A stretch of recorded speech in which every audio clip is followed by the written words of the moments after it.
پچھلے election campaign میں میں آپ کے پاس آیا تھا اور گلگت بلتستان کا چپا چپا کا خود مراجعہ کیا. میں گلگت بلتستان کا ہر تحصیل میں خود پہنچا ہوں. آپ سمجھے کہ جو پچھلا الیکشن کیمپین ہے میں پورا گلگت بلتستان کا دورہ کیا, جگہ جگہ گیا, اور میں دعوے سے کہہ سکتا ہوں کہ پورا پاکستان میں کوئی اور سیاستدان نہیں ہے جتنا گلگت بلتستان کا میں نے دیکھا ہے. جتنے ڈسٹرکٹس میں, جتنے تحصیلوں میں خود پہنچا ہوں. میں چیلنج کرتا ہوں کہ آپ جو بھی سیاسی جماعتیں پاکستان کے ہیں وہ تمام ان کے دورے ملا دے. جو بھی سیاسی جماعتیں پاکستان کے ہیں وہ تمام ان کے دورے ملا دے. پھر بھی جتنا ہم خود آپ کے پاس آئے ہیں اتنا کوئی اور یہ نہیں کہہ سکتا. اور وہ اس لیے کہ جو ہمارا تعلق ہے, جو ہمارا رشتہ ہے, وہ صرف ایک سیاسی رشتہ نہیں ہے. ہمارا نسلوں کا ساتھ ہے, نسلوں کا ساتھ ہے, اور انشاءاللہ تعالی یہ ساتھ رہے گا. دل کر بھی رہا تھا کہ اس الیکشن میں بھی میں اسی انداز میں کیمپین چلا دوں. خواہش تو یہ تھا کہ جیسے پچھلے الیکشن میں مطلب پیدل چل کے آیا تھا ویسے میں اس دفعہ پیدل چل کے دورہ کرتا. خواہش ضرور تھا مگر حالات کچھ اور تھے. پچھلے الیکشن میں تو خوشی کا ماحول تھا. اس الیکشن میں ہمارے لیے, میرے لیے, آپ کے لیے ایک قسم کا سوگ کا بھی ماحول ہے. تو خواہش یہی تھا کہ میں بلتستان کی ہر ڈسٹرکٹ میں, گلگت کی طرف بھی ہر ڈسٹرکٹ میں ویسے چلوں. مگر میں اس انتظار میں تھا کہ ہمارا فیلڈ مارشل صاحب کا جو امن کے لیے کوشش ہے وہ کامیاب ہو جائے, امن ہو جائے. ایران میں جو واقعے ہوئے ہیں, جو شہادتیں ہوئے ہیں, جس انداز میں ان زائونسٹ قوتوں نے مطلب بچیوں کے سکول پہ انٹر کانٹیننٹل بیلسٹک میسائل مارا ہے اور نوجوان بچیوں کو شہید کیا تھا. جس انداز سے, جس بے دردی سے انہوں نے پورا عالمی دنیا کے قانون توڑتے ہوئے آیت اللہ خامنی کو شہید کیا رمضان کے مہینے میں, ان کے بچے, ان کے نواسی صاحب تھے. تو ان حالات میں مناسب نہیں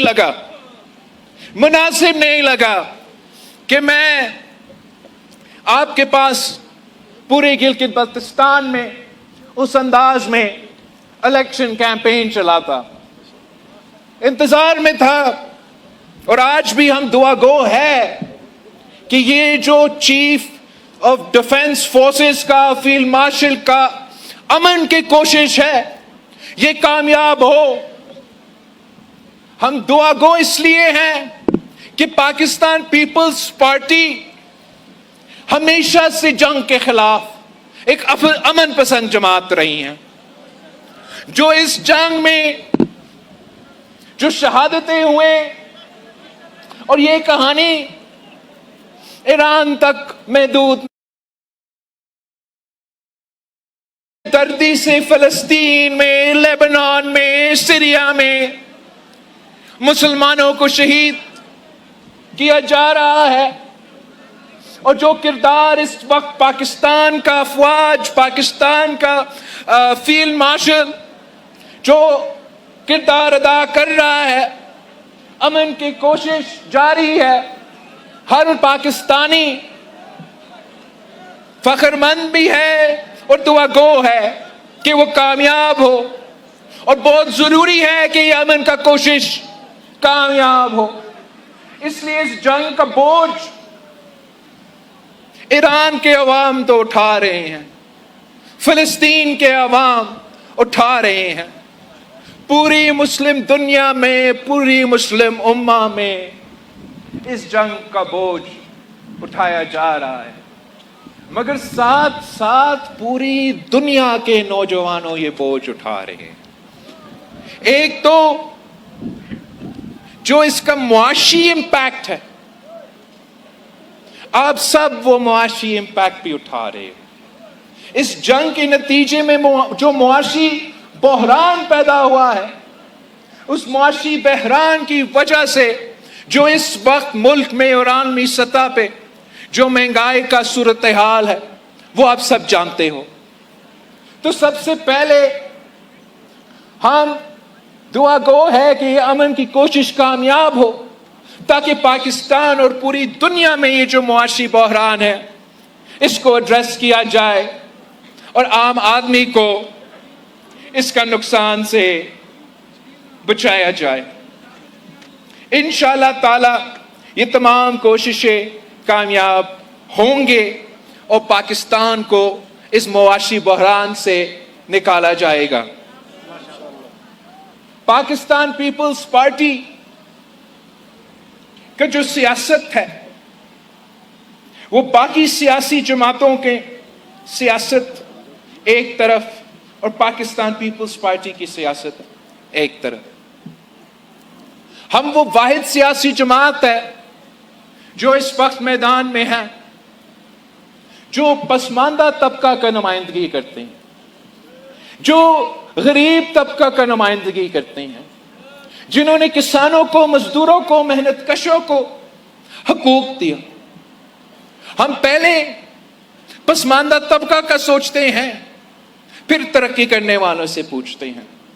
ہم پہلے اس مزدور کا، اس محنت کش کا سوچتے ہیں، پھر ہم اپنا کاروباری طبقہ سے پوچھتے ہیں.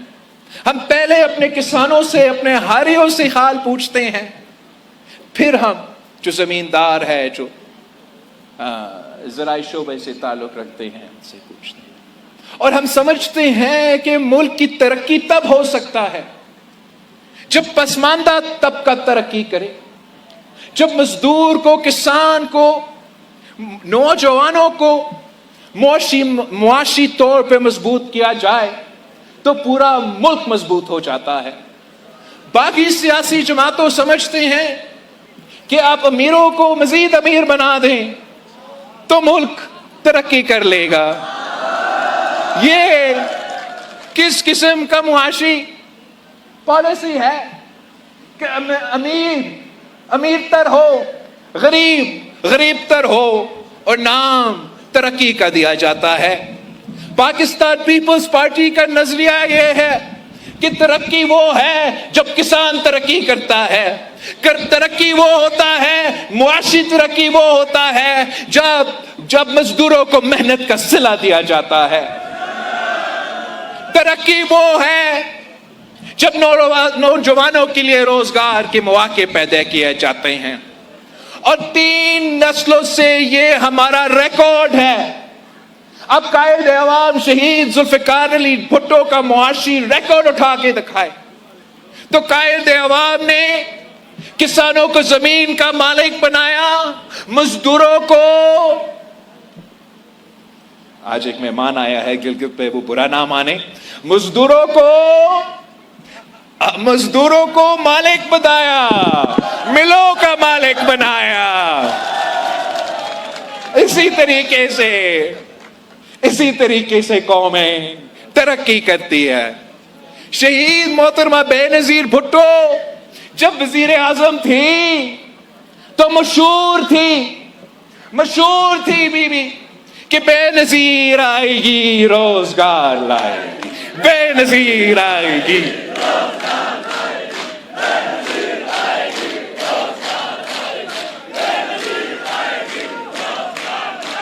صدر زرداری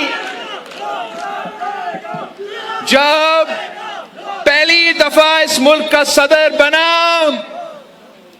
تو روٹی، کپڑا اور مکان کو جس انداز میں بے نظیر انکم سپورٹ پروگرام کے ذریعے عملی طور پہ ملک بھر میں اس پالیسی کو، اس نعرہ کو، اس منشور پہ عمل درآمد کی، وہ ایک مثال ہے، ایک ایسا مثال ہے کہ جب میں اس ملک کا تاریخ کا سب سے نوجوان وزیر خارجہ تھا تو میں دنیا میں جاتا تھا، اور ویسے پاکستان میں ہم اس چیز کے عادی ہو گئے ہیں کہ عالمی دنیا ہم سے پوچھے کہ ہم کیسے آپ کو مدد کر سکتے ہیں، اینڈ وہ صحیح ہے، ہم شکر گزار ہیں ان کے جو ہمیں مدد کرتے ہیں، مگر بے نظیر انکم سپورٹ پروگرام وہ واحد ادارہ تھا جو دوسرے ممالک مجھ سے پوچھتے تھے کہ آپ ہمیں کیسے مدد کر سکتے ہیں، ہم بھی اپنے ملک میں غریبوں کا خدمت کرنا چاہتے ہیں، ہمیں بتائیے بے نظیر انکم سپورٹ پروگرام کیسے اپنے ملک